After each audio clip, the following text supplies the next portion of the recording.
ఇవాళ విద్యుత్ రంగంలో ఉన్నటువంటి కార్మికులను, పర్మనెంట్ ఉద్యోగస్తులను, ఇంజనీర్లను, తర్వాత ఎనర్జీ అసిస్టెంట్స్ను, కాంట్రాక్ట్ కార్మికులను, అన్ని వర్గాల కార్మికులను, ఉద్యోగస్తులను ఈ ప్రభుత్వం దారుణంగా మోసం చేస్తూ ఉంది. ప్రభుత్వం చేసేటువంటి దుశ్చర్యలకు విద్యుత్ శాఖలో పనిచేస్తున్నటువంటి సీనియర్ ఐఏఎస్ ఆఫీసర్లు వంతపాటకు చాలా హేయమైన దుర్మార్గమైనటువంటి చర్యగా మేము భావిస్తున్నాం. ఎందుకంటే గతంలో ఎప్పుడైనా అగ్రిమెంట్ జరిగితే, సెటిల్మెంట్ జరిగితే, వేతన ఒప్పందాలు జరిగితే ఉన్నదానికన్నా ₹1 ₹2 పెంచుకునేటువంటి పరిస్థితి ఉంది. కానీ ఇవాళ దురదృష్టవశాత్తు జగన్మోహన్ రెడ్డి ప్రభుత్వంలో అంత రివర్స్ గేజ్లో నడుస్తుంది. రాష్ట్రంలో ఉన్నటువంటి 13.5 లక్షల మంది రాష్ట్ర ప్రభుత్వ ఉద్యోగులు, ఉపాధ్యాయులు, పెన్షనర్స్, వాళ్ళందరికీ సంబంధించినటువంటి పిఆర్సీ కూడా చాలా దారుణంగా మోసం చేశారు, తగ్గించి ఇచ్చారు. ఇప్పుడు విద్యుత్ రంగంలో పనిచేసేటువంటి దాదాపు 60,000 మంది పర్మనెంటు, కాంట్రాక్టు అందరూ కలిసి వీరికి సంబంధించి గతంలో ఇచ్చినటువంటి 25% ఫిట్మెంట్ బెనిఫిట్ ఇవ్వకుండా ఇవాళ 8% మాత్రమే ఇస్తాము అని చెప్పేసి చాలా అన్యాయము, ఘోరమైనటువంటిది. రెండవది డి అనేటువంటిది ఇట్స్ లెజిటిమేట్ ఆబ్లిగేషన్. లెజిటిమేట్ ఆబ్లిగేషన్స్ను అగ్రిమెంట్లో పెట్టుకోవాల్సిన అవసరం లేదు. దానికి తలకాయ తక్కువ ఉన్నటువంటి వాళ్ళు ఎవరైనా పెట్టుకుంటారు. ఏమైనా దాన్ని కూడా 3 ఇవ్వాల్సి ఉంటే 1 ఇచ్చి దాన్ని 12 కంతుల వారీగా ఇస్తామని చెప్పడము మరింత దుర్మార్గము, మరింత మోసము అనేటువంటిది ఇక్కడ తేటతెల్లంగా తెలుస్తుంది.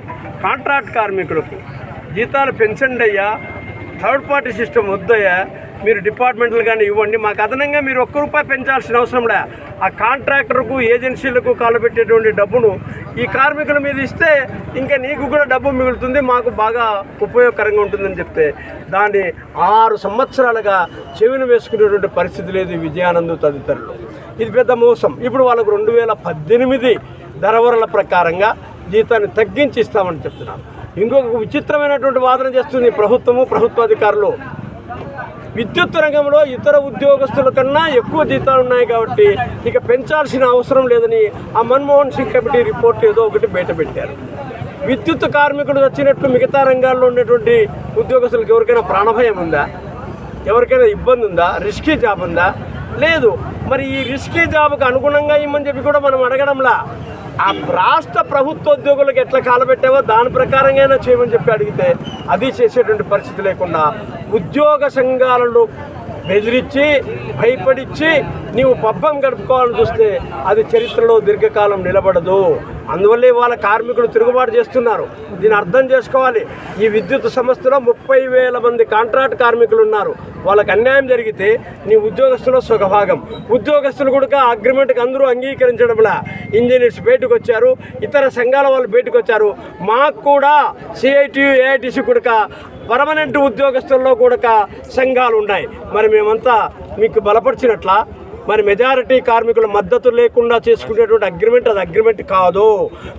మీరు కలిసి చేసుకున్నటువంటి అది ఒక తప్పుడు లాలూచీ కుస్తీ తప్ప అది కార్మికులకు సంబంధించిన అగ్రిమెంట్ కాదని తెలియజేస్తున్నాం.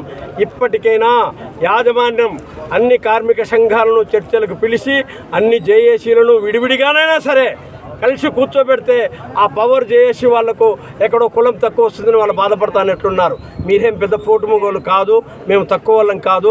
అందరం కలిసి పనిచేస్తున్నాం, అందరం ఒకే వ్యవస్థలో, ఒకే సంస్థలో పనిచేస్తున్నాం.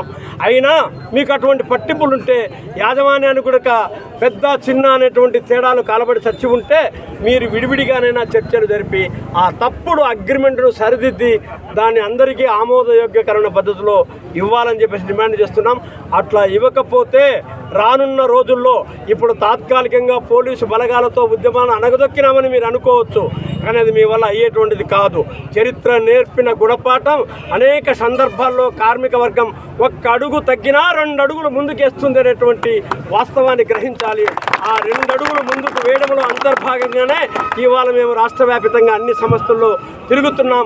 అటువంటి తీవ్రతరమైనటువంటి పోరాటానికి సిద్ధమవుతాం. విద్యుత్ కార్మికులు ఒక్కరోజు సమ్మె చేస్తే ఈ రాష్ట్రం అతలాకుతలమవుతుంది, అంధకారం అవుతుంది, లక్షల కోట్ల రూపాయల నష్టం వస్తుంది. బుద్ధి జ్ఞానం ఉండేటువంటి యాజమాన్యము, ప్రభుత్వము అర్థం చేసుకొని ఆ పరిస్థితి రాకుండా చూడాలని చెప్పేసి ఈ సందర్భంగా ప్రభుత్వానికి హెచ్చరిక చేస్తూ ఉన్నాం. హిందుస్థాన్